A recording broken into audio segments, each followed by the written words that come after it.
Assalamualaikum warahmatullahi wabarakatuh. Pada pembelajaran kali ini kita akan membahas mengenai fenomena geosfer pada lapisan litosfer.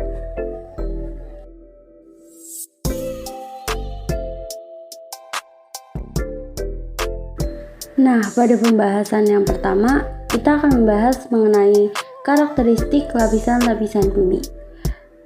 Yang pertama, batuan pembentuk kulit bumi. Bumi memiliki dua lapisan utama, yaitu lapisan udara dan lapisan dalam bumi.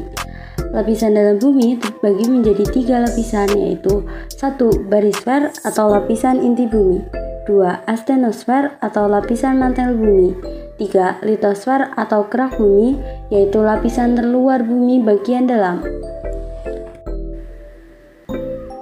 Oke, kita akan membahas tentang kerak bumi atau litosfer.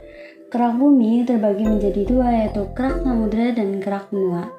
Ciri-ciri kerak samudra yaitu kerak samudra terbentuk dari magma, memiliki ketebalan sekitar 5-10 km. Kerak samudra tertua berumur 280 juta tahun. Terdapat lapisan silisium dan magnesium yang tebalnya sekitar 65 km.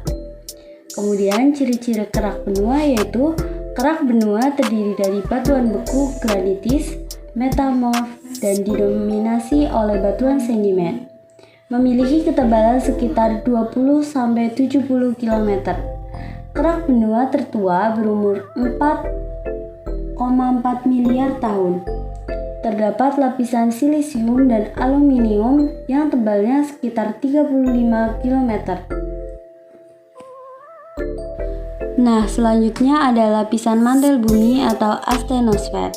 Ciri-cirinya yaitu terdiri dari lapisan mantel bagian atas dan bawah, berupa batuan yang mengandung magnesium dan silikon. Yang ketiga ada lapisan inti bumi atau barisfer. Ciri-cirinya yaitu terdiri dari dua jenis, yaitu inti dalam dan inti luar. Ketebalan lapisan inti bumi sekitar 1200 km dan berdiameter 2600 km. Lapisan inti luar bumi sekitar 2250 km dan berada di kedalaman 2900 sampai 4980 km.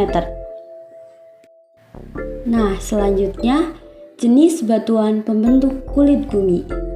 Litosfer disebut juga lapisan kulit bumi yang mencangkup kerak bumi dan bagian atas mantel bumi. Secara umum, batuan penyusun litosfer terdiri dari batuan beku. Nah, apa sih batuan beku itu? Batuan beku merupakan batuan yang berasal dari magma yang membeku. Contohnya granit, riolit, diorit, andesit, gabbro, basalt, dan dunit. Oke, selanjutnya batuan sedimen. Batuan sedimen merupakan batuan yang terjadi karena pengendapan materi hasil erosi. Berdasarkan pengendapannya atau cara terbentuknya, batuan sedimen dibagi menjadi tiga. Yang pertama, batuan sedimen kastik. Batuan sedimen kastik merupakan sedimen yang terangkut dalam bentuk padat dan tidak larut, kemudian diendapkan di tempat lain. Contohnya batuan pasir, batuan serpih, dan breksi. Selanjutnya batuan sedimen kimiawi. Batuan sedimen kimiawi adalah batuan sedimen yang terangkut dalam bentuk larutan, kemudian mengendap secara kimia di tempat lain. Contohnya batu kapur dan gipsum. Yang ketiga yaitu batuan sedimen organik. Batuan sedimen organik adalah batuan sedimen yang berasal dari endapan sisa hewan dan tumbuhan, contohnya batu bara dan batu karang. Yang ketiga yaitu batuan metamorf. Batuan metamorf adalah batuan yang telah mengalami perubahan fisik maupun kimiawi sehingga berbeda dengan batuan induknya. Ciri-ciri batuan metamorf yaitu warna batuannya bermacam-macam. Struktur batuannya terdiri dari volasi dan non-volasi. Tekstur batuannya terdiri dari kristaloblastik dan relik. Batuan metamorf terdiri atas batuan metamorf regional, dinamik, dan termal atau kontak. Yang pertama yaitu batuan metamorf regional. Batuan ini terbentuk dari proses perubahan suhu dan tekanan yang tinggi. Contohnya batu kuarsa yang digunakan untuk kaca jam tangan. Yang kedua yaitu batuan metamorf dinamik. Batuan ini terbentuk dari proses perubahan tekanan akibat adanya pergerakan atau pergeseran tektonik. Contohnya batu sabak digunakan untuk papan tulis. Yang ketiga ada batuan metamorf thermal atau kontak. Batuan ini adalah batuan yang mengalami metamorfisme atau kenaikan temperatur. Contohnya batu marmer digunakan untuk lantai bangunan. Nah, ini merupakan contoh batu kuarsa, batu sabak, dan batu marmer. Selanjutnya, siklus batuan. Siklus batuan memiliki proses yang pertama, pendinginan magma membentuk batuan beku. Yang kedua, batuan beku yang mengalami pelapukan fisika dan kimia sehingga menjadi sedimen. Yang ketiga, sedimen-sedimen tersebut mengendap dan mengeras serta membentuk batuan sedimen. Yang keempat, batuan sedimen berubah menjadi batuan metamorf karena ada tekanan dan suhu yang tinggi. Yang kelima, selain dari batuan sedimen, beberapa batuan metamorf berasal dari batuan beku yang mendapat suhu dan tekanan yang tinggi. Yang keenam, batuan yang dekat dengan dapur magma akan meleleh menjadi magma. Nah, bisa dilihat pada gambar berikut. Selanjutnya, tektonisme dan pengaruhnya terhadap kehidupan. Perubahan litosfer dan unsur sfera dipengaruhi tenaga endogen, yang merupakan tenaga yang berasal dari dalam bumi, sehingga akan mengakibatkan perubahan letak dan bentuk kulit bumi yang disebut tektonisme. Oke, yang pertama gerak epirogenetik. Gerak epirogenetik merupakan pergeseran lempeng tektonik secara perlahan yang dibagi menjadi dua, yaitu epirogenetik positif ialah gerak turunnya daratan sehingga tampak permukaan air laut naik. Yang kedua, epirogenetik negatif ialah gerak naiknya daratan sehingga tampak permukaan air laut turun. Selanjutnya, gerak orogenetik. Gerak orogenetik merupakan pembentukan pegunungan yang mengakibatkan lipatan dan patahan. Lipatan ialah gerakan yang membuat bumi terlipat, sedangkan patahan ialah gerakan yang membuat permukaan patah. Contoh lipatan yaitu pegunungan kapur Citerep. Contoh patahan adalah sesar lembah.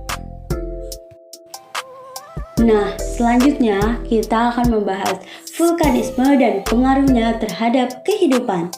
Vulkanisme mengacu pada proses magma dari astenosfer naik ke permukaan bumi karena suhu magma yang tinggi dan kandungan gas yang cukup banyak di dalamnya. Gejala vulkanisme terjadi karena adanya penyusupan magma. Nah, sebelum membahas lebih lanjut, alangkah baiknya kita mengetahui struktur gunung api. Struktur gunung api terdiri dari abu dan asap, erupsi pusat, kawah utama, pipa kawah, lelehan lava, kawah samping, kantung magma, dan dapur magma. Nah, kita akan membahas tentang intrusi magma. Intrusi magma merupakan peristiwa menyusupnya atau penerobosan magma pada lapisan batuan-batuan tetapi tidak mencapai permukaan bumi. Jadi, di intrusi magma tidak akan keluar lava. Bentuk-bentuk intrusi magma salah satunya yaitu adanya seal atau sisipan magma yang membeku di antara lapisan batuan. Lalu ada lakolit yaitu magma yang menyisip. Ada dike yaitu batuan beku, diatrema yaitu batuan pengisi pipa letusan. Kemudian ada batulit yaitu batuan beku yang terbentuk di dalam dapur magma atau intrusi magma yang terjadi di dalam dapur magma. Kemudian ada ekstrusi magma atau erupsi. Erupsi magma adalah peristiwa menyusupnya magma hingga keluar permukaan bumi dan membentuk gunung api. Magma yang mencapai permukaan bumi disebut lava. Jadi di erupsi magma ini, lava sudah keluar. Berdasarkan sifat dan kekuatannya, erupsi gunung api dibedakan menjadi dua. Yang pertama, erupsi eksplosif adalah erupsi yang berupa ledakan yang mengeluarkan benda-benda padat seperti bom, kerikil, dan debu vulkanik. Yang kedua, erupsi efusif adalah erupsi berupa lelehan lava yang keluar melalui rekahan-rekahan gunung api. Oke, selanjutnya jenis-jenis erupsi berdasarkan lubang kepundan. Yang pertama ada erupsi linear, merupakan lava yang keluar melalui celah-celah atau rekahan batuan. Yang kedua ada erupsi areal, ledakan yang terjadi karena letak magma dekat dengan permukaan bumi. Kemudian erupsi sentral, keluarnya magma melalui lubang berbentuk gunung di permukaan bumi. Tipe-tipe gunung api menurut proses pembentukannya. Yang pertama ada gunung api kerucut atau strato, adalah proses pembentukan gunung api ini melalui letusan dan lelehan secara terus-menerus dan bergantian. Yang kedua ada gunung api mar, adalah gunung api yang disebabkan oleh letusan bahan pembentuknya material padat atau evlata. Yang ketiga ada gunung api perisai, adalah proses pembentukannya dengan adanya lelehan dan cairan yang keluar dan membentuk lereng landai. Materialnya lava yang cair. Selanjutnya tipe-tipe letusan gunung api. Yang pertama ada tipe Saint Vincent, adalah gunung api yang letusannya sedang tapi intensitasnya tinggi. Yang kedua ada tipe Merapi, adalah gunung api yang mengeluarkan lava kental yang menyumbat mulut kawah. Awan panasnya disebut udus gembel. Yang ketiga ada tipe Hawaii, adalah gunung api yang letusannya relatif kecil namun intensitasnya tinggi. Yang keempat ada tipe Stromboli, adalah gunung api yang letusannya terjadi pada interval waktu yang hampir sama. Tekanan gas cukup kecil tetapi terus-menerus. Yang kelima ada tipe Volcano, adalah gunung api yang memiliki dapur magma yang dangkal. Letusannya seperti tipe gunung pada umumnya. Yang keenam ada tipe Pele, adalah gunung api yang terjadi karena penyumbatan di puncak gunung sehingga tekanan di dalamnya besar. Yang ketujuh ada tipe Peret atau Plinian, adalah gunung api yang mengeluarkan material yang dapat menghancurkan puncak gunung sehingga dinding kawah runtuh dan membentuk kaldera. Selanjutnya ada tipe gunung api berdasarkan aktivitasnya. Yang pertama ada tipe A atau aktif, adalah gunung api yang masih menghasilkan magma bekerja dan pernah mengalami erupsi magnetik. Aktivitasnya ditandai dengan gempa. Contoh Gunung Merapi, Sinabung, dan Kerinci. Yang kedua ada tipe B atau pasif, adalah gunung api yang belum pernah meletus sesudah tahun 1600. Memperlihatkan gejala gunung api aktif. Contohnya Gunung Rajabasa dan Patuha. Yang ketiga ada tipe C atau tidak diketahui, adalah gunung api yang tidak diketahui sejarahnya, menunjukkan aktivitasnya di masa lampau. Contohnya Kawah Manui dan Kamojang. Gejala pasca vulkanik. Tanda-tanda yang timbul setelah peristiwa vulkanisme antara lain sebagai berikut. Yang pertama, munculnya sumber air panas mengandung belerang. Yang kedua, munculnya geyser yaitu semburan air panas dari dalam bumi. Yang ketiga, munculnya eksalasi berupa gas-gas. Nah, di mana sih persebaran gunung api di Indonesia? Indonesia terletak di ujung pertemuan 3 lempeng bumi, yaitu Indo-Australia yang bergerak ke arah utara, Eurasia bergerak ke selatan, dan Pasifik ke arah barat. Oleh karena itu, hampir di seluruh wilayah Indonesia tersebar gunung berapi. Di Indonesia ada sekitar 127 buah gunung api aktif, atau sekitar 13% dari jumlah gunung api aktif di dunia. Wah, banyak juga ya.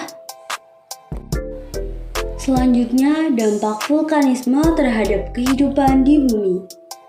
Dampak positif. Yang pertama, proses vulkanisme pada gunung api di Indonesia bermanfaat bagi lahan pertanian karena abu vulkanik akibat letusan gunung membuat tanah subur. Yang kedua, gunung api merupakan penghasil bahan galian tambang seperti emas, intan, timah, serta bahan bangunan lainnya.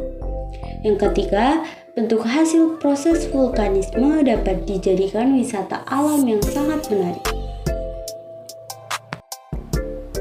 Selanjutnya, dampak negatif. Yang pertama, lereng-lereng yang terbentuk karena proses vulkanis umumnya terjal, sehingga terbatas untuk dijadikan daerah pertanian.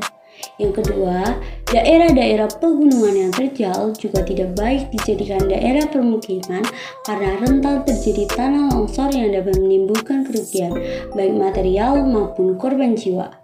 Yang ketiga, gempa bumi dan letusan gunung api dapat menelan korban jiwa, membahayakan kesehatan masyarakat, serta menimbulkan kerugian material bagi penduduk setempat.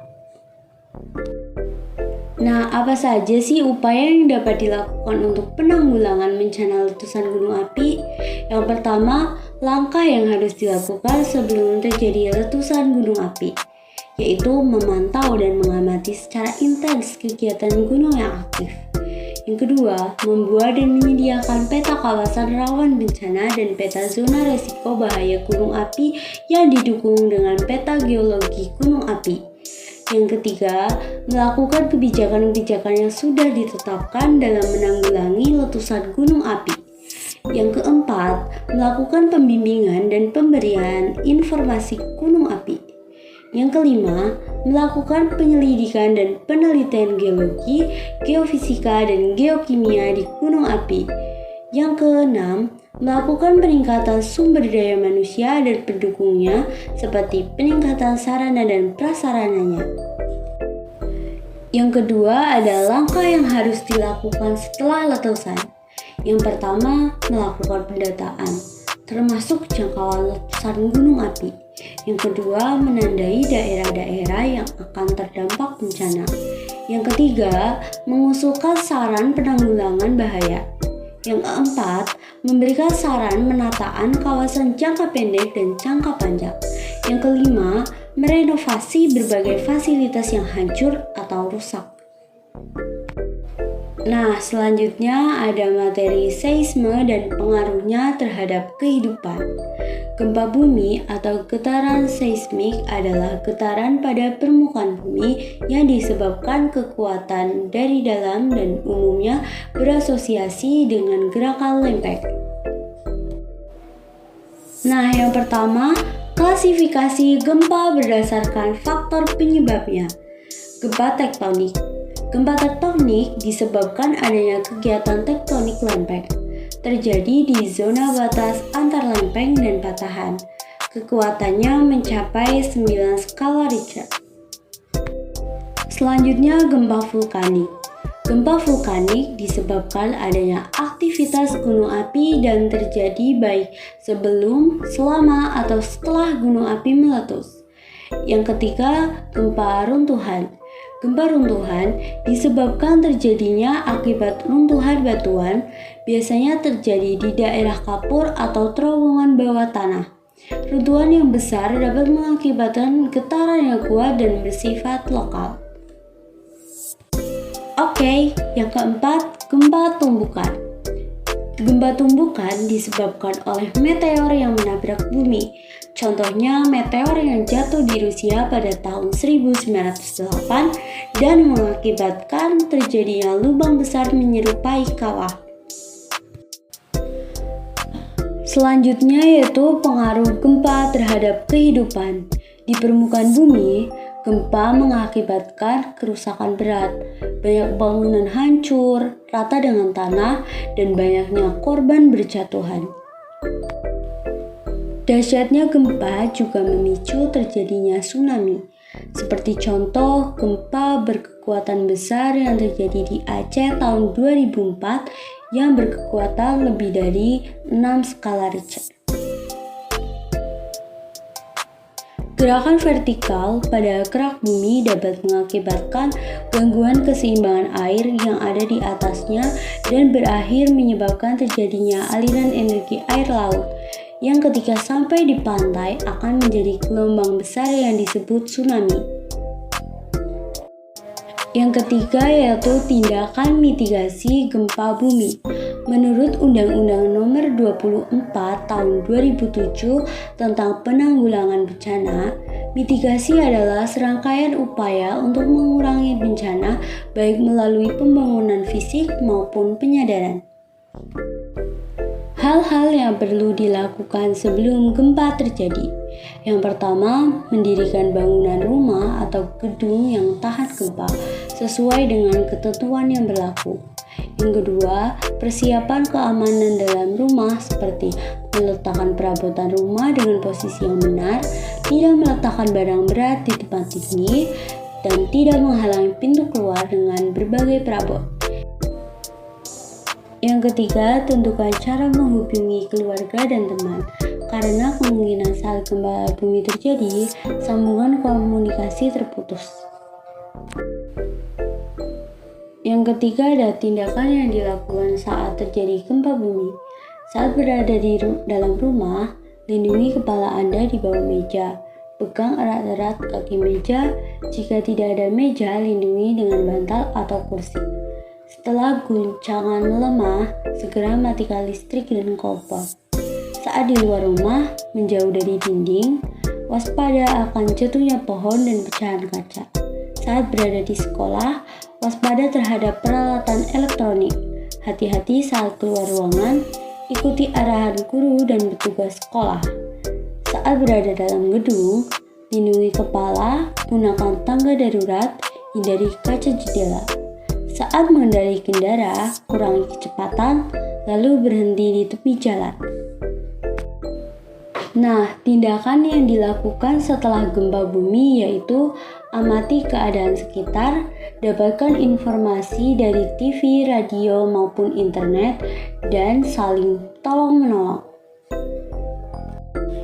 Baik, sekian pembahasan materi tentang fenomena geosfer di lapisan litosfer. Semoga dapat membantu. Terima kasih. Wassalamualaikum warahmatullahi wabarakatuh.